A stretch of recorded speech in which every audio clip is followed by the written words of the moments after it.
Hi Astro friends, this is Melanie Lichtinger here with the astrology weather for the week of August 9th to 15th.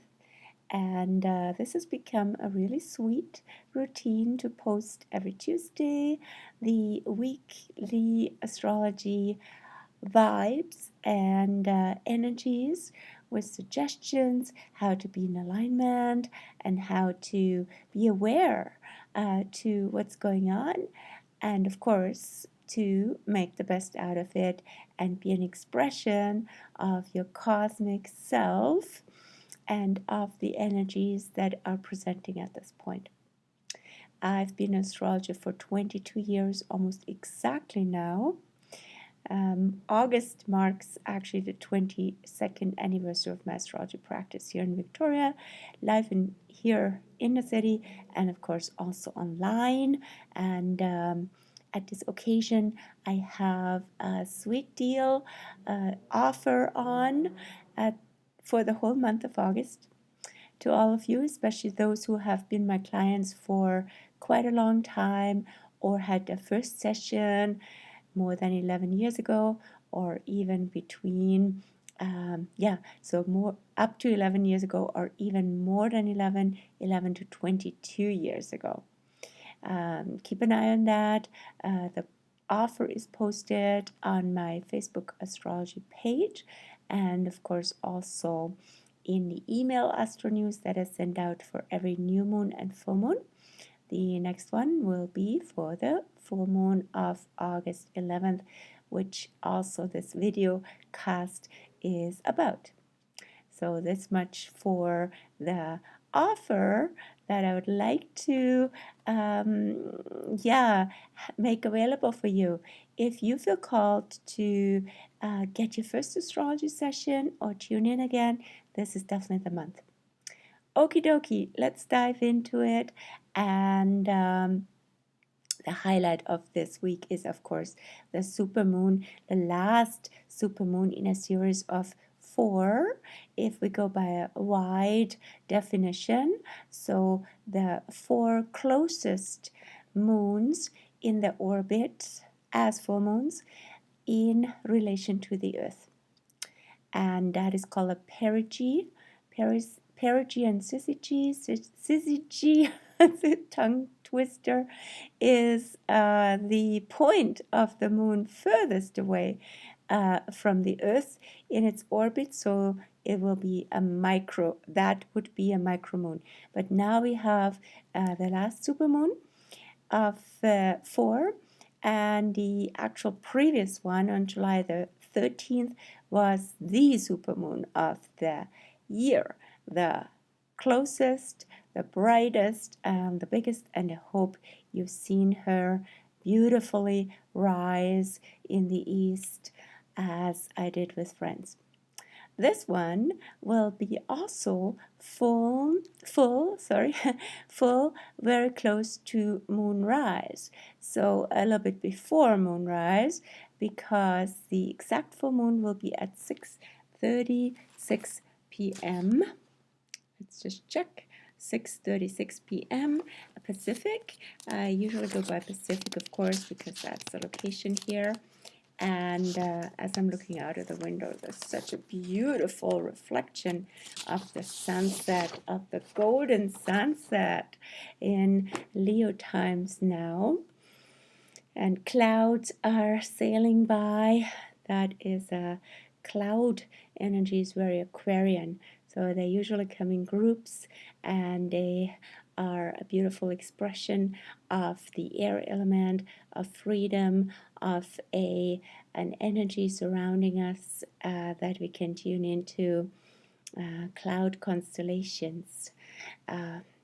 Anyway, the weather, as we see it meteorologically, and phenomena that we see physically, often are such beautiful indicators and synchronicities, messages of what the whole field, the holistic field, is trying to communicate with us.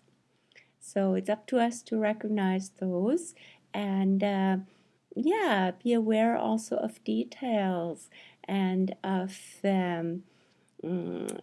connections. That's very much apropos Mercury in Virgo, approaching its opposition with Neptune in Pisces. Mercury is now in Virgo since August 3rd, 4th, depending where you are on planet Earth. Here it was the 3rd, and the 4th, most places on planet Earth, east of Pacific. And Mercury will be in Virgo for a long time. So the first phase goes until September 23rd, and then the 25th, sorry, what am I saying, until August 25th, and the second phase is from September 23rd on until October 10th. You always got to be precise with Mercury in Virgo. Why is Mercury in Virgo so long? Yes, of course, you guessed it, Mercury will go retrograde soon. That's often the most popular or most feared or dreaded astrology weather that people are aware of. But even with the Mercury retro, you might be up for paradigm shifts if you go a bit deeper. Like, just here is a quick hint that I also shared with a client yesterday morning who came to me for the first time for session. So Mercury retrograde is a phase when Mercury has gotten ahead of the Sun. So the archetype of the mind is running the show. And the Sun, being the archetype of spirit, consciousness, life force itself, and also the heart, is following the mind. So that's going to change with Mercury retro. Mercury retro is an adjustment time where Mercury, like a wild horse, is being lassoed in to be again, rather than in a driver's seat, back in the back seat. Let spirit, let consciousness and the mind and the heart lead, and the mind follow and be a messenger and assistant. We'll have this process again from September 9th till October 2nd, just as a little preemptive heads up. And more about that, of course, in the Astro News blog and also in the next video or following whenever it's up. So, but today I'd like to primarily talk about the full moon and that date of August 11th altogether, because that is really the highlight date of the week. Let me get a sip of water. So what's going on August 11th, 2022? For starters, Venus goes into Leo until September 4th. And that's sweet. That's a wonderful shift, bringing more vibrancy into the field and calling us to be in healthy self-love and radiate it out and share our creativity, attract from our beautiful, bright, solar-infused self, and be in that way confident and playful and creative. More about that on the blog, which I'll link below, and everybody with planets, ascendant, moon, nodes, midheaven in Leo will definitely benefit from this Venus effect. And then August 11th is, of course, the day of the full moon. Full moon in Aquarius, Leo, pretty central at this point still, at central towards late. So the full moon degree is 1921, closer to 20 degrees. So it's a shift from the central 10 degrees of Leo to the last 10 degrees of Leo. Central have been the central 10 pretty much since August 2nd till August 11th. And that is, of course, double Leo, very concentrated heart energy, loving energy, radiance, glow, heat, and of course, in the center of it, also the Lion's Gate on August 8th, which we just came through. Yet the energy prevails. The energy is definitely on in that whole phase from the 2nd to the 11th. What is the Lion's Gate? A gate, to put it very simply here, a gate of power, a gate of the power of love. Walking through that gate, we are in a loving land and a loving vibration. And to strengthen that, to really go more into heart energy is the whole piece here. Now, the Aquarius contrast is quite stark with the moon, full moon, supermoon, and also Saturn, which has been in Aquarius already since 2020 and continues to be until March 2023. So that in itself is quite a strong polarity. The P word, polarities are everywhere these days, and there's so much polarization. Yet the power of love wants to bridge those, and we see through the full moon, we see a reflection of this polarization effect. Saturn coming with the moon is also a feedback. Is actually somewhat like a boomerang or a karmic effect. In other words, not in terms of like a old school punishment or redeeming yourself and so on, right?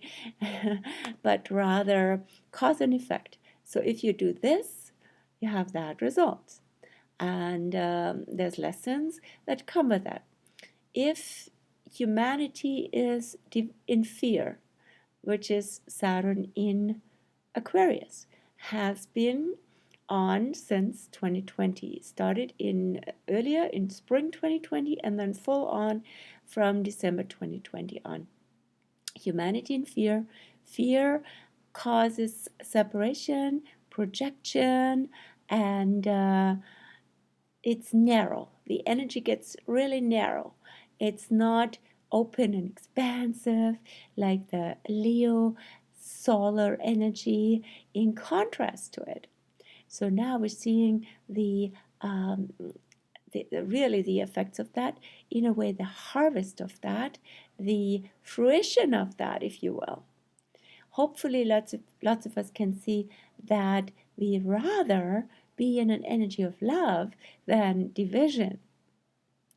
And this full moon carries a lot of tension, because it not only is that sun-moon opposition with Saturn. Saturn always be the antagonist. No, the antagonist, the polarizing factor. Saturn says, no, I'm not that, I'm this, right? So it's always contrasts itself already. And in this case, also Saturn's sun is like the creative authority, and their radiance is contrasted by authority saying, no, you can't, no, you shouldn't, no, it's not allowed, no, this doesn't work, no, it's not safe, it's for your own best, don't do it, says Saturn. But that's just one way of seeing it. It's an advocacy for fear, in fact. And maybe it's justified, but not always. Typically with Saturn, the theme is less is more, because things might get too much fear driven. So we need to learn to discern and say what is here really justified. And since Saturn is currently retrograde, one of the many retrograde planets, that's since early June until October 22nd, we are called to be in our own inner authority, take responsibility rather than projecting, blaming, and making others responsible. So yeah, lots of that is going on currently. Now the full moon is also on that note of retro, getting us into the mode of super retro summer, late summer, early fall. The record of retrograde planets this year will be throughout September, once Mercury is also retrograde from September 9th on. Before that, Uranus will go retrograde on the 24th of August. So there will be 7 planets retrograde when Saturn is during the phase. During the phase when Mercury is retro. After that will be 6, and then it dwindles down again. But all that retrograde energy takes us inward and takes us to a place of reassessing certain situations that have happened in the outer world, what that has to do with us, and how we respond to them, rather than being determined by what's going on, or too reactive, or too just being swayed and carried away. So more about the retros, of course, as we get closer to September, and also in a specific blog about that. And now more about the full moon, because I want to show you the picture of the full moon first of all. No screensaver here, old technology, or not really technology, but human intervention, which is, ta-da, the chart shows up like this. So this is the birthing chart of the full moon. You can see here the moon and Saturn in Aquarius, contrasting to the sun. Can you see? Yeah. Contrasting the sun in Leo. But not only that, you can see a full square box and a full cross. This is called a grand cross. And in fact, a fixed grand cross, because it happens in the fixed signs of Leo, Taurus, Aquarius, and Scorpio. Why? Because the nodal axis is also involved. The south node in Scorpio is almost exactly square the sun and moon, and the north node in Taurus, together with Uranus and Mars, also in pretty exact square. So it's just a degree or so away, right? So when you take Uranus, for example, that's now at 1851 Taurus, while the sun and moon are at 1920, so that's not even a degree away. So that is a really intense tension. A tension, a pressure cooker, a holding pattern, because it's fixed, and a lot of energy is being built up to what? To express, to catalyze, to explode, to find a release point. And the release point can be actually anywhere on these 4 points. The most dramatic might be the one with Uranus and Mars and the North Node in Taurus, because that can be quite explosive and potentially also accident prone, but it is also called for liberation. So if you are in a place of a huge paradigm shift around anything natural, be it the earth, the body, food, and anything that is essential, that is grounding, that has to do with ownership. That's also Taurus. Taurus says, my body, my choice. And autonomy and freedom is the factor with Uranus. So how can you embody freedom without being militant or aggressive about it? Which can happen with Mars. So Mars also gives us a push, and could be a pushback and a resistance. There's also a lot of resistance going on in the agricultural world at this point, which is very Taurus. And Uranus is, of course, also disruptive, which can, of course, cause that resistance and that standing up and fighting for autonomy. So, yeah, lots going on in that field. And now, in the meantime, my picture was disrupted. That's funny. And but how can we meet that whole unsettling and stressful energy of Uranus Mars with love from the Leo side, with a heart? And how can you meet it also, not just individually as in Leo, but together, says Aquarius. And Saturn also says, hey, group consciousness, like-minded people, friends, people who are on your wavelength, who understand you. This is coming also out as very strongly supportive with the moon, but at the same time also fruition of group consciousness, of our place in society with Saturn position in society, Saturn Aquarius, a sense of fruition, as I said, with Saturn and with full moon. Full moon is a little bit like a harvest moon, and Saturn is a harvesting energy. So what is coming to fruition? That would be worthwhile journaling. And where do you stand now? Saturn sorts things out, often by elimination, which can be very frustrating. But in hindsight, we look back and said, okay, that was needed. It's like a downsizing. And now it's clearer. It's clearer where I stand and where my place is in terms of society and in terms of moving forward in the future and co-creating with others a better world, which is Aquarian again. So yeah, lots going on there. And the last point of that Grand Cross is the South Node in Scorpio. Not such a good outlet, because the South Node is actually a place where we lose energy and we can be sucked, especially with Scorpio, can be sucked into something that is draining, especially in terms of being drawn into deep, dark, unprocessed stuff that doesn't get us anywhere.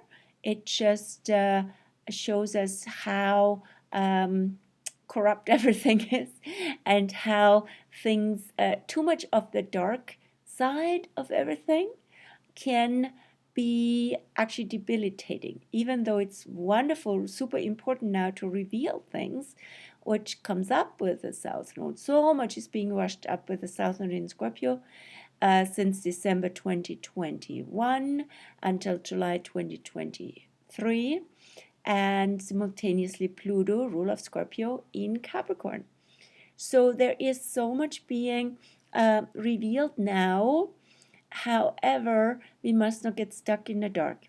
You have to balance it with Taurus, with nature, with grounding, with food, with beauty, with joy. And from that place, we have more energy again to dive in.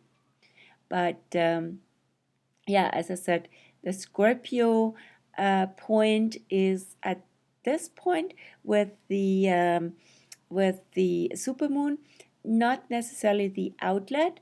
It comes up stronger again, Scorpio does, with the next eclipse season, which is end of October. So we'll have on the 25th of October a partial solar eclipse new moon in Scorpio. And we have on November 8th, yes, exactly, on US midterm election date, it is a total lunar eclipse in Taurus Scorpio. So there will be more about that eclipse season, but this full moon actually is exactly between eclipses, between lunar eclipses. The last one was the total lunar eclipse in Scorpio Taurus on May 15th. And the next one, as I said, will be November the 8th. And now we have the full moon in Aquarius Leo being exactly in between. So this is also a bridge between these eclipses that are so prominent at this point. Now, what serves as a bridge is as I said, from the Leo side, creativity, joy, fun, and strength, sovereignty of the lion and lioness, and showing ourselves fully, celebrating life. And from the Aquarius side, community. Often I like to quote for the Aquarius Leo dynamic what I heard from a filmmaker a little while ago. We are all stars in the constellation of love.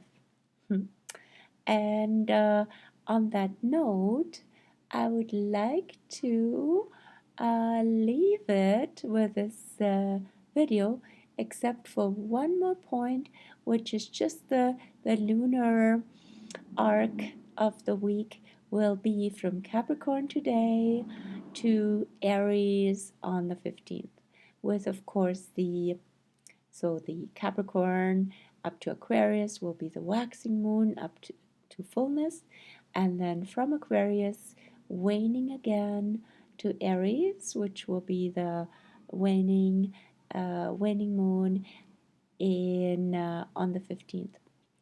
So yeah. Anyway, that is it for today. But I don't leave you without picking a card. I thought of doing that in the last few weeks, but I always forgot about it. So here it is. Today I sort of randomly, not completely randomly, picked this deck here of animal spirits because we are in Leo. And let's see which animal presents today. And don't need a we don't need a question. Message can present spontaneously as called for. Okay, we're called to cut the cards now. Taking this animal. Here is the animal. Oh, very cool. The animal is the kingfisher. Okay, so here, kingfisher. Ta-dum. These cards are all from Susan Boulay. Oh, I definitely need light now to read you. The message here. The symbology of the kingfisher is peace, abundance, and love. And the kingfisher is, okay, we need a bit more light, is known for both its dark crest, which suggests rapidly, okay, sorry about that, it's all spontaneous. Okay, we need more light. The kingfisher is named for both its dark crest, which suggests royalty. So here is the Leo energy with it. And let me just get more magnification. So, which suggests royalty and its skill for hunting fish. Unlike other birds, the female of the species is more colorful than the male. Very interesting Leo-wise. In Greek mythology, the bird is the reincarnation of Halcyon and her husband Styx. Halcyon threw herself into the sea after discovering the drowned body of Styx. Her devotion impressed the gods, who then transformed the couple into kingfishers. In further tribute, the gods made the sea calm and fair for the 7 days preceding and following the shortest days of the year, the so-called halcyon days. The female bird's colorful appearance is to reflect Halcyon's love for her husband. The kingfisher is commonly associated with peace and the good fortune. In the picture, Jupiter, the planet of abundance, appears as a reminder of that promise. Sorry about the reading delays, but it's really a fine print here, right? Anyway, to me. So here's a kingfisher. Let's see, and that must be Jupiter then. What's interesting is we can see Jupiter actually every evening, late evening, in the eastern sky. I've been looking at Jupiter actually almost every evening. Jupiter currently retrograde in early Aries, and offering us a promise of new beginnings. And the new beginnings with Jupiter currently retrograde have to come from the inside out. And sometimes they require audacious and heroic, as Kingfisher, heroic, audacious, courageous acts. But that sometimes feels like too much. You know what might be really required for new beginnings, but you're like overwhelmed. Now, Aries says, take baby steps and be as innocent and as, like just stepping forward and seeing what comes next. No expectations, just really present. Anyway, so I got a little tangent with Jupiter and the Kingfisher. Let's see what the Kingfisher will also reveal in terms of, even though we're not in halcyon days, but in terms of this full moon. And literally Kingfisher energy would be on when the sun is in Leo and the moon in Pisces, which is after the full moon on Friday, Saturday. So, yeah. Anyway, wishing you well with the supermoon, and also that may you be in community, in supportive community, and may you radiate your heart light as you do, and even more so at this time. We all can use some of those sparks to be multiplied. Take care.